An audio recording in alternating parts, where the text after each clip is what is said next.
E passamos agora ao comentário no Jornal Regional. Comigo hoje tenho Cancela Moura. Cancela, boa tarde, obrigado pela sua presença.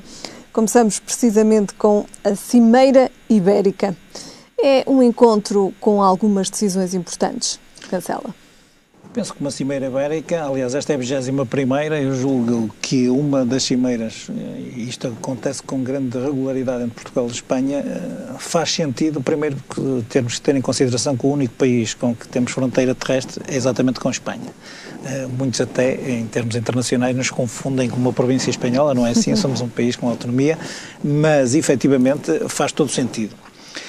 Desde logo, por exemplo, em áreas da cooperação policial, como policial e aduaneira, sim, porque no fundo há que ganhar ligação, lastro em operações conjuntas, e depois também algumas ações conjuntas que parece que é uma inovação desta cimeira, ações conjuntas ao nível da promoção turística, porque efetivamente faz algum sentido que assim seja. Algumas províncias espanholas têm feito isso de modo autónomo, mas Portugal de facto também tem que internacionalizar internacionalizar-se como destino turístico, pode fazer sentido, mas o que esta cimeira vai estar marcada por duas questões que me parecem muito importantes. A primeira é o TGV.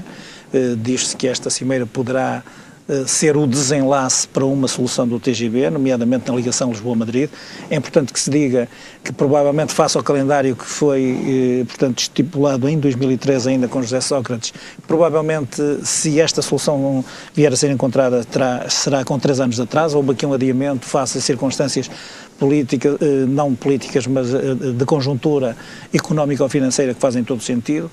Importa aqui também lembrar que será importante saber-se, porque não havia calendário para elas, ao nível destas ligações ferroviárias, a ligação ferroviária Porto-Vigo, Aveiro, Salamanca ou Faro-Elva, portanto julgo que poderá esta cimeira trazer alguma novidade nesse capítulo. Em relação a esta ligação também, não é? E relativamente a outro aspecto importante, julgo que dos 18 acordos bilaterais, nomeadamente 18 memorandos que vão ser assinados no âmbito desta cimeira, que importa aqui também realçar que tem mais de metade do governo português representado, com 5 ministros para além do primeiro-ministro, vários secretários de Estado.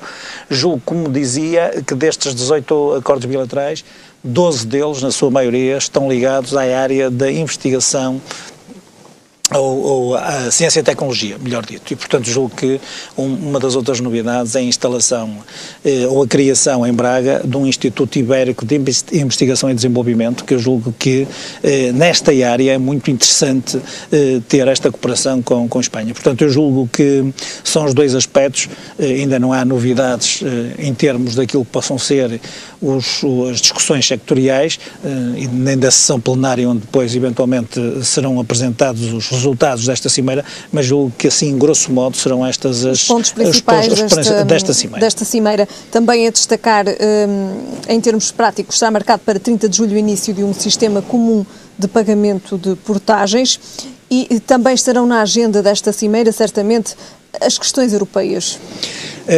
As questões europeias, e começava pelo fim, julgo que são as mais importantes. Nós estamos a falar de um momento particularmente importante para estes dois países, estão neste momento a ser financiados com ajuda externa, ainda que a Espanha tente desvalorizar um bocadinho, porque só fala na capitalização dos bancos, mas efetivamente Portugal e Espanha estão com ajudas externas. O desemprego em Espanha é quase o dobro daquele que temos em Portugal, próximo dos 30%, e portanto Portugal e Espanha provavelmente estão a realizar esta cimeira num momento particularmente difícil, quer político, quer financeiro, para a União Europeia. Eu julgo que aqui é importante que se diga que nunca fizeram tanto sentido como hoje os princípios da subsidiariedade ou da solidariedade que efetivamente assistiram à fundação da Comunidade Europeia, ou então da Comunidade Económica Europeia de então.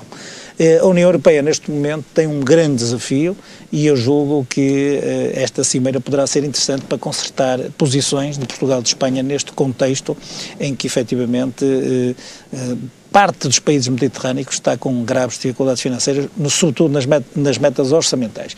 Relativamente às ações conjuntas, ou pelo menos a um sistema conjunto para a cobrança de portagens, é um aspecto meramente prático, que efetivamente urge resolver, para melhorar, sobretudo, os movimentos pendulares entre Portugal e Espanha.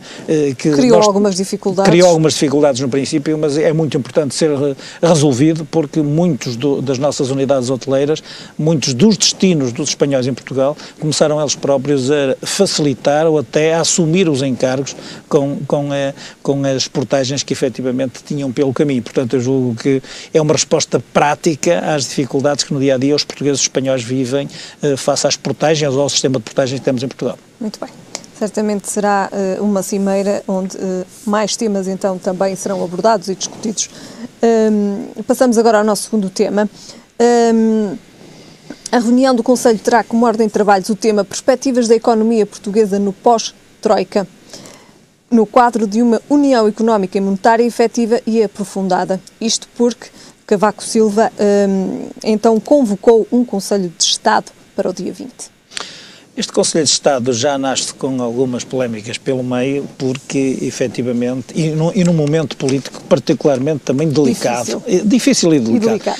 Curiosamente, é uma situação idêntica à do último Conselho de Estado. Eu relembro que o último Conselho de Estado foi no dia 21 de setembro, e na altura assistiu-se a uma grande onda de contestação pelo facto do Governo ter anunciado a TSU, que subiria em termos de taxa social única de 11 para 18 e que efetivamente levaria a uma descida do IRC em 5,75 pontos percentuais, passando quase, ou transferindo quase diretamente do trabalhador para o empregador, portanto, esta medida. E, portanto, foi já nesse contexto e também num contexto de crise política dentro da própria coligação, como eu acho que se está a viver neste momento, por motivos absolutamente diferentes. Neste momento, porque o líder do CDS anunciou uma clara divergência sobre o corte nas pensões. Embora hoje Pedro Passos Coelho tenha dito, precisamente na cimeira, que não existiam divergências no seio do seu governo. Ao líder do governo, aquilo que se pede é exatamente isso, é que anuncie, que serene, que tranquilize os portugueses relativamente a essa matéria. Mas a questão é a taxa aos rendimentos dos pensionistas. Exatamente, mas parece que a própria medida em si, para além da polémica que encerrou esta divergência de Paulo Portas, que falou no dia seguinte ao Primeiro-Ministro, depois tem outra polémica, foi a própria Troika admitir que só em última instância que poderia aplicar-se essa medida e, portanto, que ela seria prescindida já. Portanto, nem se percebe muito bem, nem os portugueses compreendem, tanta polémica instalada à volta desta medida, se ela era efetivamente imprescindível. E aquilo que aconteceu foi depois Paulo Portas dar a mão à palmatória e estar de acordo com o Governo num Conselho de Ministros que se diz de grande discussão, de grande tensão à volta desta medida, mas se era imprescindível, porque é que veio depois, logo um dia depois do próprio Governo ter decidido e discutido isto em Conselho de Ministros, vir prescindir desta medida e, portanto, eu penso dar um bocadinho uma ajuda ao próprio Primeiro-Ministro nesta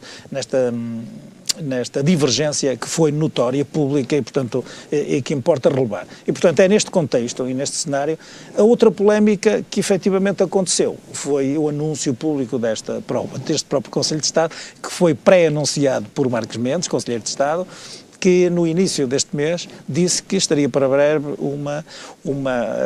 a marcação de um novo Conselho de Estado pelo Presidente da República e que, em princípio, iria discutir a estabilidade. O tema, a estabilidade governativa e a estabilidade no país. O tema, de facto, vai nesse sentido. Estamos a falar, e isto é a opinião que eu tenho, eu penso que isto até vem no seguimento da própria reforma do Estado e no corte anunciado dos 4 milhões e 800 mil euros pelo próprio Governo, e penso que até há uma preocupação, de facto, com a estabilidade política governamental. E a própria convocatória por parte do Sr. Presidente da República vem na linha do discurso que o próprio Presidente da República fez no 25 de Abril e, portanto, com uma grande preocupação manifestada sobre o facto de não acrescentar uma crise política à crise económica que o país neste momento vive. Portanto, é importante serenar os ânimos também? Eu penso que é importante que o Sr. Presidente da República, o Conselho de Estado é um órgão de aconselhamento político do Sr. Presidente da República, penso que pode ser interessante para haver uma discussão mais séria, mais discreta mais ponderada. Nós estamos a falar de alguns senadores da democracia portuguesa e, portanto, pessoas que têm, pelo exercício dos seus cargos e da sua experiência política, alguma distância aos problemas que permitirão, com certeza, avaliar de forma mais ponderada aquilo que pode ser, de facto, Portugal no pós-Troika. E é importante já, digamos assim, debater esta questão. O que será Portugal no pós-Troika? Não tenho dúvidas disso, porque tudo o que nós estamos a discutir é importante que se diga. O Governo apresentou um pacote de medidas muito criticado pelos partidos, pelos parceiros sociais. O próprio Conselho Económico e Social, que é presidido por um social-democrata, veio dizer, mais uma vez, e veio criticar que as próprias medidas não eram proativas no combate ao desemprego, e, portanto, não há aqui uma linha, não há eco para o apelo do próprio Governo relativamente a uma convergência nacional para estes objetivos. É importante que se diga que o Governo disse, e com alguma propriedade, que poderia estar...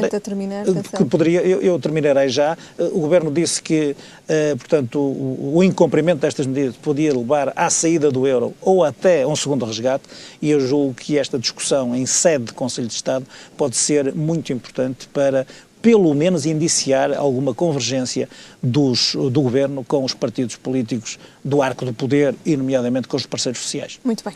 Ficaremos então a saber certamente e em concreto no dia 20. Obrigado, Cancela. Muito obrigado.